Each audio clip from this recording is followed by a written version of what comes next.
Thierry Scheur, bonjour, je suis très heureux de vous rencontrer. C'est tellement dur de vous attraper, vous êtes comme les Pokémon. J'allais dire que vous êtes le petit couac-couac de l'assurance vie en France. Et ça me fait plaisir de vous avoir. AGAS Patrimoine. Si on a le même succès que les Pokémon. Mais oui, c'est ça. Attrapez-moi. Je signe tout de suite. Attrapez-moi. Donc, AGAS Patrimoine. Vous êtes arrivé avec une ambition importante. On verra laquelle d'ailleurs, parce qu'elle est très ciblée. Mais vous me refaites un petit point sur l'histoire où vous en êtes, votre réseau? Oui, bien sûr, mais AGAS, c'est déjà une grande maison, une maison internationale. C'est l'histoire suite au démantèlement de Fortis, on s'en souvient. Et sur la France, donc, c'est un focus, une reconcentration en quelque sorte sur les réseaux dits non propriétaires, parmi lesquels, et au premier rang desquels, bien sûr, les CGPI, ainsi que des partenariats. Donc c'est aujourd'hui 200 personnes qui travaillent sur des nouvelles offres de produits, des offres transversales et des services. Alors, ça n'est pas que de l'assurance. En tout cas, votre ambition n'était pas là, parce que historiquement, vous êtes un assureur, incontestablement. Donc aujourd'hui, la gamme AGAS Patrimoine, c'est quoi? La gamme, c'est une gamme très étendue, très, très large, puisque donc on a créé, j'aime pas trop ce terme-là, mais on est entre nous, une plateforme multimodale, donc qui permet bien évidemment de travailler sur le core business qui est l'assurance vie, avec bien évidemment notre maison mère qui est AGAS France, mais pas que. Donc on va chercher aussi des solutions à l'extérieur si elles nous semblent pertinentes ou pas encore développées en interne. Mais on va également chercher des solutions de type private equity, de type SCPI, et puis bien évidemment donc l'offre financière, l'offre bancaire avec notre filiale SICAV Online. D'accord, donc déjà, ça fait beaucoup. La seule chose que vous n'ayez pas encore, c'est l'immobilier en direct. Tout le reste, on le trouve? L'immobilier en direct, effectivement, enfin, on a quelques solutions, mais ce n'est pas forcément notre leitmotiv. On a plutôt des solutions via la pierre papier, on est très présent. Et tout le reste, on le trouve? Quasiment. Si on regarde à peu près le spectre de ce que fait un CGPI, on peut le trouver chez AGAS Patrimoine. Quasiment, et c'est le but, effectivement, d'AGAS Patrimoine, que d'avoir cette vision transversale pour pouvoir, avec le CGPI, non pas avoir un équipement par gamme de produits ou par ligne de produits, mais bien avoir un focus sur le client et pouvoir équiper l'intégralité du client. D'accord. Vous êtes un garçon, vous connaissez bien, je ne vais pas refaire votre CV, ceux qui voudront iront googliser pour vous connaître, mais vous êtes un garçon conceptuel, vous êtes un homme de projet, vous êtes un inventeur, et vous me disiez, au fond, il y a eu la course à la quantité. La quantité, c'est plus le sujet. La collecte, on peut en prendre en vendant tout et n'importe quoi. Aujourd'hui, l'idée, c'est la qualité et ceux qu'on veut collecter. Expliquez-moi. Oui, je crois que c'est ça. C'est effectivement faire du volume. Ça n'est plus si compliqué que cela. D'ailleurs, on le voit bien. Tous les assureurs aujourd'hui se mettent debout sur les freins, par exemple, sur la collecte sur les fonds d'euros. Et on le comprend, puisque donc derrière, c'est très consommateur de marge. Et donc aujourd'hui, on est beaucoup plus focalisé, évidemment, sur la valeur, la création de valeur future. C'est quasiment le synonyme de l'assurance ou de l'épargne à long terme. Et donc, c'est ça que l'on cherche à faire aujourd'hui, c'est comment travailler sur la qualité des produits, la fidélisation des clients, et nos clients, ce sont aussi bien évidemment nos CGPI. Évidemment.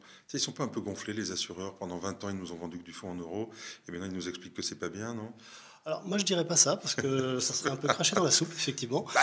Attendez, pendant 20 ans, on nous a dit c'est magnifique, on s'est tous enrichis là-dessus.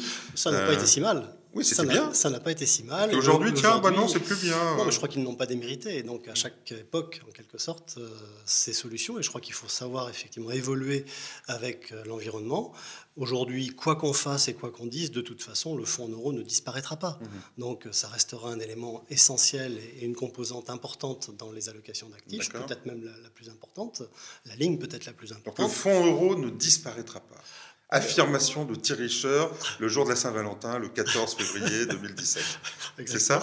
C'est un beau cadeau. Je suis amoureux de l'assurance, et non pas du fonds euro. Mais effectivement, je pense que d'ici 10 ans, on verra encore le fonds euro, peut-être évidemment avec beaucoup moins de proportions, avec des solutions différenciées. Avec un mix produit différent. Et voilà, c'est ça qui est important, c'est le mix produit. Et on ne passe pas du blanc au noir comme ça, très directement et très violemment. Très bien.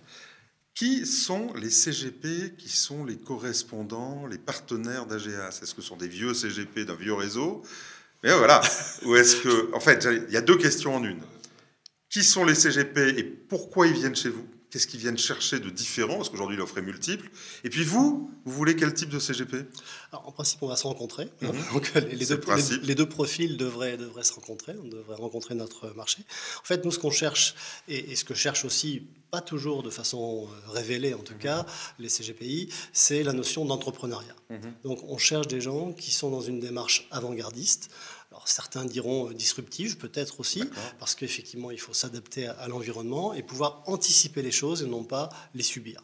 Donc ça veut dire avoir un coup d'avance sur des nouveaux produits, sur des nouvelles approches par rapport à des clients que l'on n'a pas encore su capter, parmi lesquels les jeunes, parmi lesquels les gens qui sont des aficionados des réseaux sociaux ou évidemment de la toile. Donc c'est tout ça qui nous intéresse. C'est les CGP, ça, c'est les CGP que vous voulez. Qui sont prêts à changer Voilà, et qui veulent nouveaux, changer. quoi. Absolument. Enfin, nouveaux. Ils ne sont pas forcément nouveaux. Non, ils peuvent être là depuis longtemps, mais Exactement. nouveaux dans l'approche, qui bougent avec leur monde. Exactement, et qui ont compris que, bon, alors ça c'est un peu la tarte à la crème que de dire le client est au centre de nos préoccupations. Mais c'est bien ça, c'est remettre le client au centre de nos intérêts collectifs et voir ce qu'il attend, comment il s'exprime, et qu'on réponde à ça. Les CGP avaient oublié, parce que avec l'assurance vie, on était assez sécurisé, mais il y a un fameux slogan, c'est le client est toujours en CDD. Voilà, oui, exactement. On parle beaucoup en ce moment.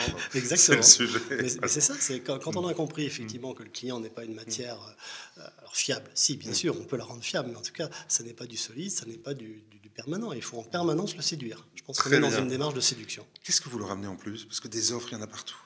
Bien sûr qu'il y en a partout des offres. Alors, qu'est-ce que Thierry, vieux baroudeur du métier, qui ça? Non, mais on peut être un vieux baroudeur, et, attendez, avec de l'expérience, avec l'envie de continuer l'aventure, donc ça a du sens au fond. Absolument. Qu'est-ce que vous dites à ces gens qui vous connaissent bien? Mais je vais vous amener quoi de plus que les autres chez AGS Patrimoine? Déjà, effectivement, on a démarré notre développement autour de cette plateforme AGS Patrimoine par la complétude de l'offre. On a comblé les trous dans la raquette avec des solutions qui nous manquaient en matière de produits, en matière de services, et on a essayé d'amalgamer tout cela de façon intelligente et de les agréger de façon pertinente. Ça, c'était la première étape qui quasiment est terminée aujourd'hui. Aujourd'hui, et quand je dis aujourd'hui, c'est à la fin de ce trimestre même, on va vers une démarche très innovante, très disruptive aussi, avec l'invention, employons ce terme, d'un nouveau produit, mais qui finalement n'est que le reflet de l'observation. Nous sommes des observateurs. C'est quoi ce produit? Allez, un scoop. On observe ce qui se passe. Ce qui se passe aujourd'hui, c'est que les consommateurs, j'aime pas trop ce terme-là, mais plutôt les épargnants, sont de plus en plus acteurs de leurs solutions. Donc il faut qu'ils puissent, pardonnez-moi là aussi ce terme, designer en quelque sorte leurs solutions, et donc qu'ils soient l'architecte de leurs propres produits. Ça, un produit à géométrie variable? C'est exactement ça. On a l'impression d'être sur les grands écrans, puis on choisit, voilà, on met les cases qu'on veut sur l'écran. Et c'est ça, et de toute façon, on ne pourra le faire aussi que sur des écrans, des tablettes ou des outils de ce type-là. Le papier ne peut plus répondre à ce genre d'impératif et ce genre de contraintes techniques, voire technologiques. Donc ça, c'est la première chose. Deuxième chose, la réglementation nous pousse également à évoluer.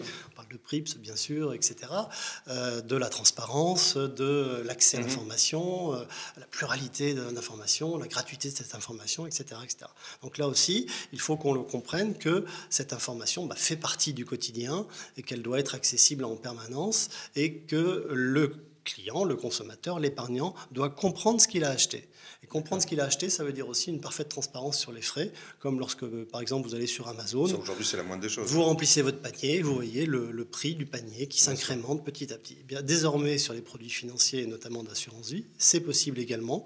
Vous voyez le prix, les frais de gestion annuels, bien sûr, qui s'incrémentent au gré des options qu'on a pu intégrer. Ça veut dire que vous allez inventer, d'ici la fin mars, un produit qui présentera une multitude d'options, un peu comme certains véhicules. C'est ça.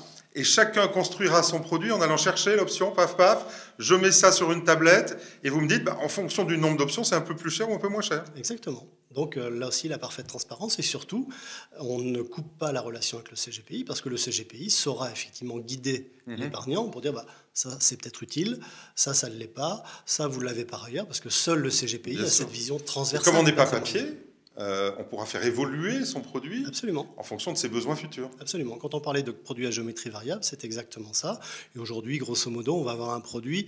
Peut-on parler d'ailleurs d'un produit un produit pluriel, en quelque sorte, qui comportera quelques 1000 combinaisons tarifaires. Voilà, exactement. Mais évidemment, on ne pourrait pas l'avoir dans un format papier. Donc, tout sera dans un format parfaitement numérisé et digital. Donc ça, c'est une révolution. C'est votre actualité de l'année. Absolument. C'est pour fin mars. Maintenant que vous l'avez dit, vous êtes obligé de tenir les délais. Eh oui. C'est parti. Ça a un nom déjà ou pas, non? Oui, tout à fait. Ça s'appellera MyPGA. PGA étant le nom de notre produit amiral, en quelque sorte, qui a fait les beaux jours et qui fait encore les beaux jours d'AGEAS, parce que ce nouveau produit ne correspondra peut-être pas à tout le monde non plus, bien évidemment. Mais le MyPGA, ça embarque bien sûr, il y aura toute la de... tech, hein, on pourra prendre en photo sa carte d'identité, son machin. Évidemment. C'est la moindre des choses. Et on aura évidemment accès aux ETF, aux titres vifs, à des mandats, du fonds euro, petit, moyen, gros. Bref, toutes les solutions possibles, inimaginables seront embarquées sur cette plateforme. Je sais pourquoi je vous voyais moins, Thierry. Vous étiez dans la mine, en train de concevoir MyPGA. Absolument, à la fois à la mine et sur le terrain, parce que c'est aussi un produit qui ressemble à ce qu'expriment les CGPI. En tout cas, on l'a révélé chez eux. On a fait des groupes de travail avec eux pour savoir exactement ce dont ils avaient besoin. Et donc, dès que ça sort, vous venez nous faire une démo. Avec grand plaisir. Eh bien, ça sera un bonheur. Merci, AGEAS Patrimoine, Thierry Scher, et on attend avec impatience MyPGA. Merci Jean-Pierre.